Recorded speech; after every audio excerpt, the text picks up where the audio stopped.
ನಡೆಸಿ ಮೇಲ್ಬರುತ್ತಿರುವ ತಾಯಿ ಆದಿಪರಾಶಕ್ತಿಯನ್ನು ನಮಸ್ಕರಿಸಿ ನಮ್ಮ ಕೋಲಾರ ಜಿಲ್ಲೆಯಲ್ಲಿ ಕೋಲಾರ ತಾಲೂಕಲ್ಲಿ ಬರುವ 14ನೇ ತಾರೀಕು ಒಂದು ಗಂಜಿ ಮಹೋತ್ಸವ ನಡೆಯಲಾಗುತ್ತೆ.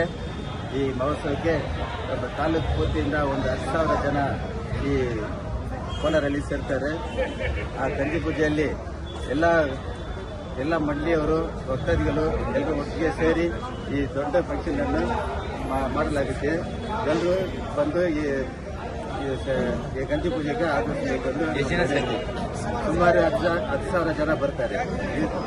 ಇದಕ್ಕೂ ಮುಂಚೆ KGF, ಬಂಗಾರಪೇಟೆ, ಕೋಲಾರ, ಮುಳಬಾಗಿಲು, ಸಿಂಗಾಮಣಿ ಈ ಕಡೆ ಎಲ್ಲ ಮಾಡಿದ್ದೀವಿ ವರ್ಷಕ್ಕೆ ಒಂದ್ಸತಿ. ಈಗ ಕೋಲಾರ ಡಿಸ್ಟ್ರಿಕ್ಟ್ ಹೆಡ್ ಕ್ವಾರ್ಟರಲ್ಲಿ ತುಂಬ ಚೆನ್ನಾಗಿ ಮಾಡಬೇಕಂದ್ರೆ ನಮ್ಮ MASM ಕರ್ನಾಟಕ ಕಂಪ್ನಿಯವರು ನಮ್ಗೆ ಆದೇಶ ಕೊಟ್ಟ ಮೇಲೆ ನಮ್ಮ ತಾಲೂಕವರು ಎಲ್ಲ ಒಟ್ಟಿಗೆ ಸೇರಿ ಈ ಫಂಕ್ಷನ್ ಅನ್ನು ಮಾಡ್ತಾ ಇದ್ದೀವಿ. ಎಲ್ಲರೂ ಬರಬೇಕು. ಕಾರ್ಯಕ್ರಮದಲ್ಲಿ ಗಂಜಿ ಮೆರವಣಿಗೆ, ಪಲ್ಲಕ್ಕಿ ಉತ್ಸವ, ಆಮೇಲೆ ಬಡವರಿಗೆ ಉಪಕರಣ ಕೊಡುವ ಕಾರ್ಯಕ್ರಮ ಇದೆ. ಆದ ನಂತರ ಅನ್ನದಾನ ಜೂನಿಯರ್ ಕಾಲೇಜ್ ಕೋಲಾರ ಮೈದಾನದಲ್ಲಿ ಬೆಳಿಗ್ಗೆ 8 ಗಂಟೆಗೆ ಪ್ರಾರಂಭ. ಚೀಫ್ ಗೆಸ್ಟ್ಗಳು ಬರ್ತಾರಾ? ಚೀಫ್ ಗೆಸ್ಟ್ಗಳು ನಮ್ಮ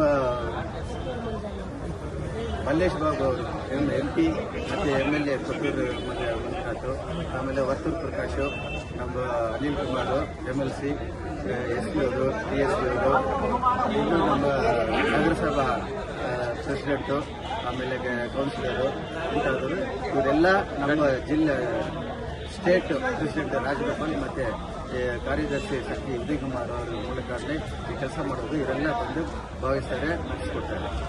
ಥ್ಯಾಂಕ್ ಯು.